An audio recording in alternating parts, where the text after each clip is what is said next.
KPM.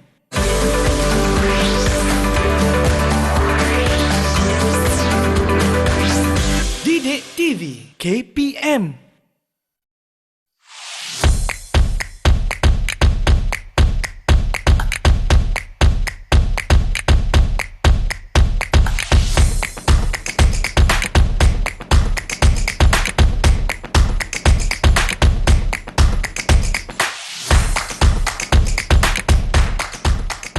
Assalamualaikum, salam sejahtera penonton Didik TV KPM. Anda sedang menonton program Bina Upaya Guru bersama-sama saya Nisa K, di mana di dalam program ini kita nak membawa penonton semua untuk melihat kepada hala tuju kepada kemenjadian guru, sama ada mereka ini guru-guru biasa maupun mereka ini warga pensyarah ataupun mereka yang terlibat di bahagian pentadbiran. Kita nak bincangkan satu lagi topik yang saya kira sangat-sangat menarik dan sangat-sangat diperlukan, kerana topik kita pada hari ini komunikasi positif warga harmoni. Warga yang mana harmoni dan kenapa mereka perlu memastikan situasi ataupun komuniti mereka sentiasa harmoni? Jom kita nak perkenalkan dan mempersilakan tetamu kita pada hari ini bagi membincangkan tajuk kita. Bersama-sama dengan saya hari ini, segak bergaya orangnya, Encik Azizur Rahman bin Haji Samian yang merupakan Ketua Penolong Setiausaha Bahagian Psikologi dan Kaunseling Kementerian Pendidikan Malaysia. Selamat datang Encik Azizur Rahman. Terima kasih, Nisa. Terima kasih sudi bersama-sama dengan kami, kerana banyak soalan yang saya nak tanyakan. Bersedia ya? Tak takut ya? Okey, baiklah. Kita nak orang kata apa, bercakap mengenai komunikasi positif. Komunikasi itu sendiri sebenarnya kadang-kadang susah dicapai dalam sesuatu organisasi, dalam sesuatu perhubungan pun sangat susah nak berkomunikasi, apatah lagi dengan orang yang kita tidak berjumpa hari-hari ataupun orang yang tidak tinggal bersama-sama kita. Jadi sebenarnya apa dia kepentingan komunikasi dalam organisasi untuk kita memastikan keharmonian dan kesejahteraan ketika kita bekerja? Okey, terima kasih Nisa. Sama-sama. Terima kasih kerana jemput kami dalam Bina Upaya Guru. Kami berbesar hati. Ya, terima kasih. Jadi kalau kita kongsikan komunikasi positif warga harmoni. Ini kalau kita kongsikan bukan saja warga harmoni, tapi orang yang datang pun harmoni. Betul. Dan seronok. Kalau kita tengok Nisa, kalau kita pergi contohnya lah kat airport, kita tak sabar nak masuk apa tu, kalau kita apa saja syarikat penerbangan kan. Kan. Lepas tu kita masuk syarikat penerbangan, saya tak payah sebut apalah ya. Kemudian kita tertanya-tanya, ternanti-nanti bagaimanakah layanan cabin crew dia. Kalau kita nak pergi bank, kita dah tergambar di minda kita bagaimana layanan frontliner mereka. Betul, hospitality yang mereka sediakan. Di hotel sekalipun kan, kita akan mendambakan satu layanan yang terbaik. Betul. Right? So begitu juga kita nak mahu juga organisasi sekolah ini, institusi sekolah ini, pendidikan ini juga digambarkan mempunyai komunikasi terbaik. Kenapa, Lisa? Pertama sekali, komunikasi ini adalah merupakan satu senjata. Satu senjata dalam memupuk keharmonian dan membina imej positif. Bukan saja organisasi, tapi warga perkhidmatan pendidikan. Betul. Dan dia punya kesan positifness tu sampai ke Kementerian Pendidikan. Dan kalau kita lihat juga kepada contoh yang lain, ialah komunikasi yang positif ini juga kalau kita semak balik, lihat balik kepada rukun negara, kesopanan dan kesusilaan. Betul tak? Jadi dengan harmoni, dengan komunikasi yang baik itu, maka organisasi ini akan kekal sejahtera. Betul. Dan daripada situlah maka organisasi itu dapat bergerak dan mencapai apa yang dihasratkan. Okey, bercakap mengenai komunikasi, pastinya ada banyak elemen-elemen penting di dalam sesebuah komunikasi itu sendiri. Jadi, apakah elemen-elemen komunikasi yang terbaik, yang penting untuk kita pastikan keharmonian dan kesejahteraan ini dapat kita capai bersama-sama? Okey, Anissa, kalau kita sebutkan sebenarnya banyak elemen yang menjadi penarik kepada bagaimana nak menjadi komunikator yang baik. Betul. Pertama sekali ialah saya sentuh berkaitan tentang kemahiran mendengar. Jarang orang mempunyai kemahiran mendengar yang baik. Betul. Selalu nak bercakap aja. Betul tak? Jadi terutamanya kaunselor, kita mesti mempunyai kemahiran mendengar yang paling baik supaya klien dapat mengeluarkan semua perkara yang ingin dikongsi. Dalam kemahiran mendengar ini, pertama sekali apabila seorang anak murid itu bercakap ataupun kawan sekerja kita, contohnya Cikgu Nisa lah, Cikgu Nisa pun berkongsi dengan saya dan sebagainya, saya akan melihat kepada 3 perkara pada Nisa. Satu ialah fakta yang Nisa cakapkan, yang utarakan. kadang-kadang bila kita bercakap ini, kita terlupa air mata kita pun mengalir kerana gairahnya, kerana kemudian emosi. Aku geram betul lah. Kan? Okey, nampak tak? So, saya akan melihat kepada fakta yang Nisa kongsikan. Apakah dia fakta? Marah dengan kecewa dengan seseorang, contohnya lah kan, saya tak sebut siapa. Yang keduanya, Nisa kata dah lama dah aku bagi tahu, tak ubah-ubah juga. Okey. So saya nampak you punya tingkah laku you. Apakah tingkah laku you? Agresif, geram dan sebagainya kan. Kemudian yang ketiga, saya melihat kepada perasaan, marah. Tiga perkara ini harus kita jelmakan supaya guru-guru kalau melihat murid itu berkata apa sahaja, kita lihat kepada tiga aspek itu. Apakah fakta yang disampaikan, saya marah dengan ayah saya, mak saya contohnya kan. Dia punya subjek ialah ibu dan ayah. Kemudian dia punya perasaan, dia marah ataupun kecewa, sadness. Kemudian yang ketiga ialah dia punya fakta dia. Tak ada duit. Nampak tak? Bagaimana kita proses satu perkataan, satu luahan daripada bukan saja murid, mungkin rakan guru kita, kita dapat mengenal pasti dan akhirnya kita dapat bantu kawan kita. Betul. Dalam masa yang sama juga Nisa, kita juga perlu ada kemahiran iaitu bukan lisan, kemahiran bukan lisan. Kemahiran maknanya iaitu kemahiran bukan lisan ini adalah body language kalau kita katakan. Kemahiran body language. Kadang-kadang kita nampak kan kawan kita ni selalu bercakap, tiba-tiba tak bercakap pula dalam bilik guru, dah masuk hari kedua kita bercakap. So kita dampingi dia, apa khabar, awak sihat, ataupun kita ajak pergi kantin dan sebagainya kan. Jadi togetherness atau kebersamaan itu akan memberi peluang untuk dia meluahkan yang terbuku. Sebab kalau seandainya lambat kita memberi perkongsian atau membantu, mungkin lama-kelamaan dia boleh mengalami stres yang teruk ya. Jadi dalam masa yang sama, selain daripada itu Nisa, kita juga perlu ada kemahiran menarik perhatian pendengar.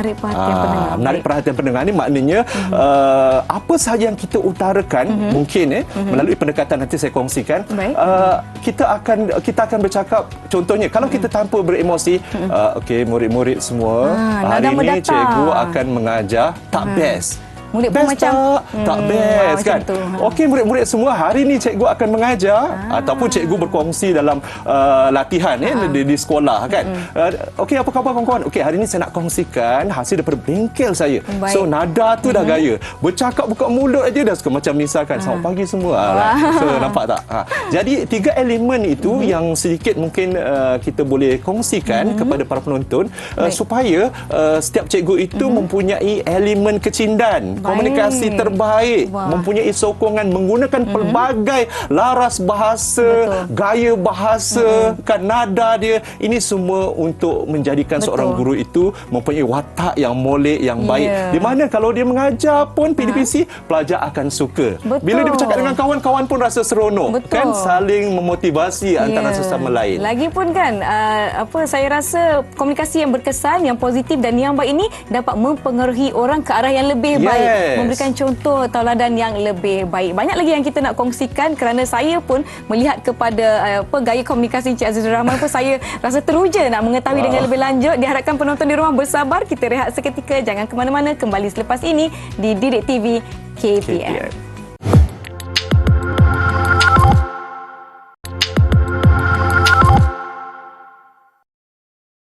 Masih lagi membincangkan topik komunikasi positif warga harmoni di Bina Upaya Guru Didik TV KPM bersama saya Nisa K dan Encik Azizur Rahman.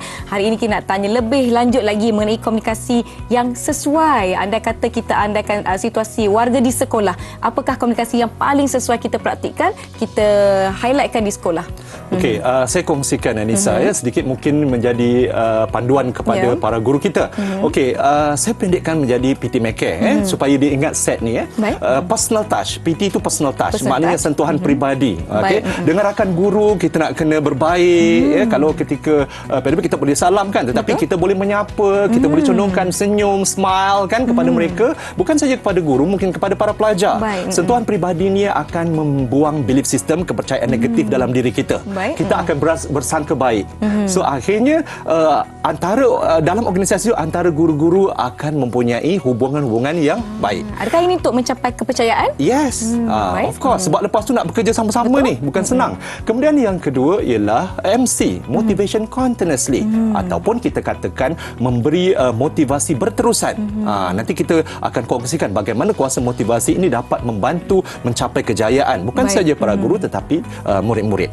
Dan seterusnya ialah CARE, communication, appreciation, komunikasi, appreciation ataupun kita katakan penghargaan diri, kemudian recognition, pengiktirafan, dan empathy, put yourself into client shoes. Saya akan huraikan satu-satu nanti dengan contoh-contoh yang sesuai untuk perkongsian dengan guru-guru. Baiklah, jadi kita nak melihat komunikasi ini mempunyai satu kuasa yang sangat-sangat besar sebenarnya untuk merubah sesuatu komuniti ataupun sesuatu situasi, sama ada di sekolah maupun di luar sekolah. Jadi bagaimana kuasa komunikasi ini memainkan peranan yang begitu penting dalam memastikan motivasi berterusan dalam kalangan guru-guru di sekolah. Okey, sebagai contohlah kan Nisa, dalam komunikasi berterusan ni, contohnya kalau seandainya rakan guru ataupun para pelajar kita, murid kita mempunyai mungkin cikgu dalam kelas selalu mengajar, tetapi kalau cikgu dapat kongsikan, anda semua, cikgu ni mempunyai pengalaman yang bagus kerana mereka ini melalui proses pengajaran pelajaran di universiti.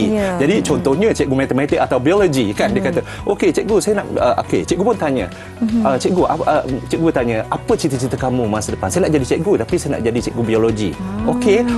Jadi cikgu biologi tahu tak macam mana? You kena masuk sensitif, dan sekarang ni kedudukan you dalam kelas sains sangat bagus, tip-top, mantap kata dia, contoh macam tu. Dan lepas ini you kena pastikan you memohon dalam aliran di kolej matrikulasi dalam bidang sains contohnya, ataupun biologi di universiti, diploma atau sebagainya. Kemudian dalam masa yang sama, sedar atau tidak sedar, sebenarnya anda sedang memberi motivasi kerjaya pada pelajar. Menggunakan komunikasi tapi terarah kepada kerjaya.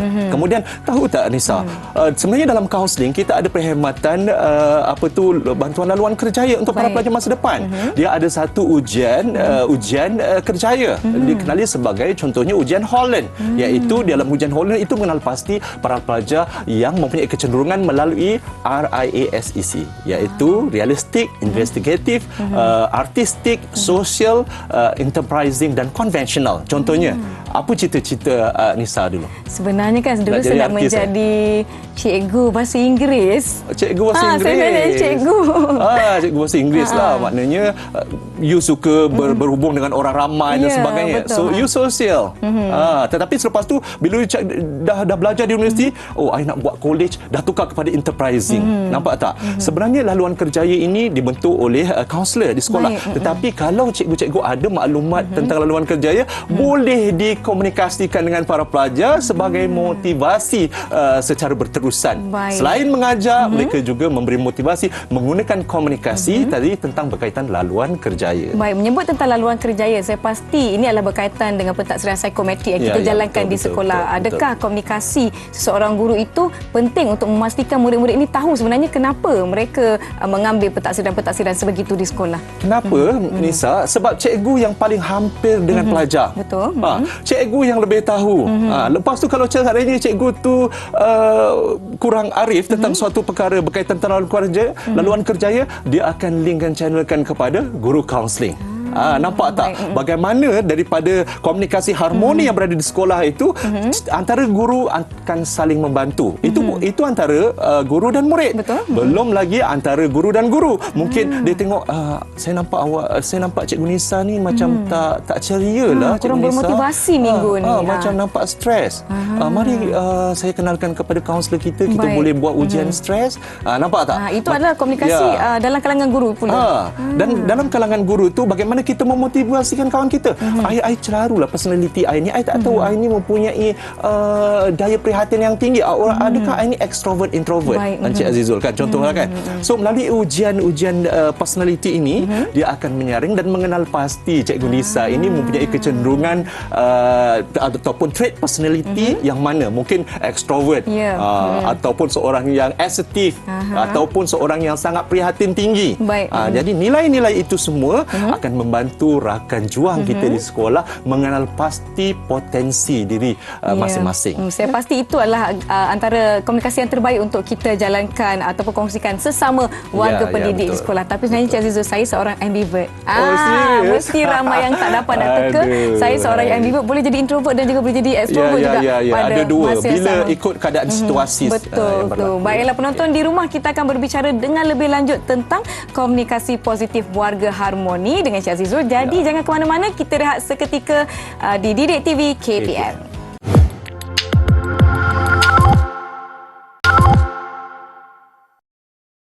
Kembali menonton Bina Upaya Guru di Didik TV KPM bersama saya Nisa K dan Cik Azizul Rahman. Hari ini kita bercakap tentang komunikasi positif. Bercakap mengenai situasi di sekolah contohnya, pasti ada proses-proses yang melibatkan penghargaan, pengiktirafan dan sebagainya. Bagaimana komunikasi yang kita laung-laungkan pada hari ini, komunikasi positif, berkesan dan sebagainya penting di dalam bahagian penghargaan dan pengiktirafan ini.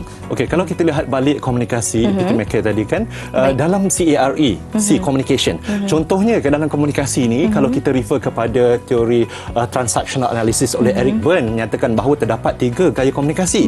Satu adalah gaya komunikasi keibubapaan atau parenting. Kalau seandainya guru-guru mempunyai banyak bercakap, you buat ni, banyak mengarah rakan-rakan ni, dia kurang digemari. Jadi kita masukkan elemen gunakan gaya komunikasi child sikit. Child ni ada lelucon, ada humor. Kecindanan lah. Walaupun bergurau, dia masih ada assertiveness, assertive. Jadi nilai itu akan dapat membantu rakan-rakan guru bertambah bermotivasi dan suka kepada personality kita. Right? Sebab perintah, mengawal, labeling, judgemental ini tidak keluar daripada bibir mereka. Jadi dengan kata-kata yang positif itu, kita tukar contohnya, anda baik, anda hebat, anda bagus kan. Kau ni bagus lah Nisa. I sukalah you tolong pelajar-pelajar macam ni. Bagaimana kita yang mendengar salah satu macam pengiktirafan, satu penghargaan kepada kita. Rupanya ada kawan yang memerhatikan kita. Betul tak? Jadi kalau kita saling kita kata menuturkan kata-kata baik ataupun pujian kepada rakan-rakan pengiktirafan, bukan saja rakan guru tetapi pada para pelajar, bukan benda yang kita nak, bukan hadiah yang kita nak, tapi kita tukar daripada kata-kata pujian dan penghargaan ini. Recognition, pengiktirafan ini akan dapat membantu keseronokan bekerja rakan-rakan dalam sekolah. Betul tu. Saya pasti kadang-kala bukanlah piala maupun pingat yang kita dambakan, tetapi penghargaan secara lisan tu lebih memberi kesan kepada kita. Jadi Nisa, implikasi motivasi ni sebenarnya dia akan memberi satu kepada diri orang itu sendiri. Yang kedua kepada organisasi dan kepada masyarakat. Jadi kalau kita tengok ibu bapa datang sekolah, cikgu pun suka kita kata berterima kasih kepada ibu bapa. Sangat cantik. PIBG, guru-guru, para pelajar, kepimpinan saling toleransi dan menghargai antara sama lain. Saling bekerjasama untuk mencapai orang kata kemenjadian murid. Sekolah pun mendapat nama yang baik, guru-guru pun mendapat pengiktirafan yang sepatutnya. Orang kata membantu dari segenap aspek. Tapi ada banyak nilai ataupun kemahiran empati yang perlu ada dalam jiwa kita, terutamanya pada guru-guru. Bagaimana kita nak memastikan mereka ini mempunyai kemahiran empati? Okey, empati ni kalau kita selalu dengar ialah dalam care tadi saya sebut, empati kalau kita dengar selalu put yourself into client shoes. Faham tak? Bagaimana sebenarnya dalam Dewan Bahasa edisi keempat menyatakan bahawa keupayaan seorang menyelami perasaan orang lain, apabila kita mampu menyelami perasaan orang lain. Contohnya antara guru kadang-kadang mungkin ada yang stres, maklum majalah anak periksa ni kan Nisa kan, tekanan mengajar, dia silibus tak habis lagi dan sebagainya kan. Jadi apabila shoulder to cry on lah Nisa, bahu-membahu lah, kita akan mendengar rintihan daripada kawan kita, sebagaimana WHO selalu kempenkan tentang let's talk, berkongsi. Apabila kita berkongsi ataupun let's talk ini, dia dapat mengendurkan stres yang dialami oleh guru. Dengan rasa empati, kadang-kadang contohnya kehilangan ahli keluarga. Apabila kita dampingi rakan kita dan tanpa sedar dia mengalir air mata dan kita pun turut menitis air mata kita. Akhirnya kita nampak itulah nilai empati, lebih dalam daripada simpati. Betul, empati ada masanya kita tak perlu mengeluarkan apa-apa kata-kata pun kan. Sekadar berada merasai di situ. Apa yang dirasai oleh rakan kita. Berkongsi emosi yang ada. Jadi banyak sebenarnya perkara yang kita boleh kongsikan, bercakap mengenai komunikasi di sekolah. Bagaimana pula komunikasi guru kepada murid ataupun murid kepada guru. Mungkin ada yang merasakan susahlah nak cakap dengan cikgu ni, nanti saya tak boleh nak mengadu apa-apa sebagai seorang murid. Contohnya, itu situasi yang mungkin boleh terjadi di sekolah. Okey, kenapa berlaku begitu? Kadang-kadang personaliti kita. Melalui pendekatan hari ini, mungkin guru-guru yang setengahnya kurang berkomunikasi, tidak tahu kaedah bagaimana yang betul, mungkin mengambil sedikit panduan gini untuk membina PR dengan student, dengan guru-guru yang lain. Apabila kita senyumlah Nisa, senyum tu adalah hadiah yang istimewa pada rakan-rakan di sekolah, kerana dia akan membuang belief system negatif tadi itu. Okey, kalau kita Assalamualaikum, kalau Assalamualaikum, apa khabar? Awak sihat? Berbeza. Besok pagi pelajar akan berdua, hai cikgu tu sampai lambat. Begitu juga. Tapi kalau kita tidak mempunyai komunikasi yang bagus dan kelihatan arrogant, bagaimana orang ingin mendampingi kita? Bayangkan kalau pesawat penerbangan kita mempunyai tidak senyum ataupun arrogant begitu, orang pun tak nak naik pesawat. Betul tak? Saya kira sebenarnya saya pun ramai yang disalah anggap. Bila saya tidak senyum, orang akan fikir saya sombong. Tapi bila saya buka mulut, orang akan tahu yang itulah personality yang sebenarnya orang akan lebih tertarik. Dan sentiasa menuturkan kata-kata yang positif kepada rakan-rakan serta murid-murid. Betul. Bercakap mengenai komunikasi positif, apa harapan Cik Azizul sendiri untuk warga pendidik kita yang mungkin sedang mengikuti kita hari ini di Bina Upaya Guru? Okey, harapan saya ialah kepada warga guru, teruskan berhemat dengan penuh dedikasi. Saya dan warga di bahagian psikologi dan kaunseling akan terus memberi sokongan seandainya memerlukan apa sahaja bimbingan, konsultasi atau panduan, boleh datang kepada bahagian psikologi ataupun di mana-mana sektor psikologi di PPD maupun di jabatan. Tapi sebelum akhir ini saya nak baca bingkisan sedikit syair. Boleh, tak ada masalah. Saja saya rasa ni. Yang sikit saya boleh kongsikan ni. Boleh. Tak ada masalah. Saya fikir ramai juga yang tertarik dengan episod kita pada hari ini kerana banyak input yang kita boleh sama-sama gunakan di sekolah. Saya sendiri mungkin boleh aplikasikan input yang kita dapat pada hari ini di ruang pekerjaan saya, di komuniti saya nanti. Baik, silakan Cik Aziz. Okey, sedikit ya. Guru itu umpama lautan luas, menghampar ilmu tidak terbatas. Bagai hempasan keras gelombang, kepada murid mendamai tenang. Guru itu laksana gunung agung, tinggi berbukit, sabar iktibar. Persis batu dan pasir terdampar. Tugasnya mulia mendidik mengajar. Baiklah, terima kasih saya ucapkan kepada Encik Azizur Rahman bin Haji Samian yang merupakan Ketua Penolong Setiausaha Bahagian Psikologi dan Kaunseling Kementerian Pendidikan Malaysia kerana bersama-sama dengan kami hari ini. Topik kita komunikasi positif warga harmoni. Banyak sebenarnya kejayaan yang boleh dicapai seandainya kita mempunyai ataupun mengamalkan, mengaplikasikan komunikasi positif, komunikasi yang baik, komunikasi yang berkesan kerana kita ni bekerja di dalam satu kumpulan, satu pasukan ya. Jadi itu penting untuk kita mencapai keselesaan, kepercayaan dan juga orang kata apa, keterbukaan untuk kita berkongsi apa-apa masalah dan berkongsi idea. Memandangkan Cik Azizul ada sajak, saya tak nak kalah. Saya ada pantun. Boleh untuk kita menutup episod Bina Upaya Guru kita pada hari ini, istimewa untuk anda semua. Hujan mencurah sembunyi cahaya, mendung berlalu langit pun cerah. Guru laksana lilin menyala, terang menyinar korban dicurah. Terima kasih penonton Didik TV KPM kerana menyokong Bina Upaya Guru. Semoga kita bertemu lagi di episod yang akan datang. Saya Nisaki, terima kasih. Bye.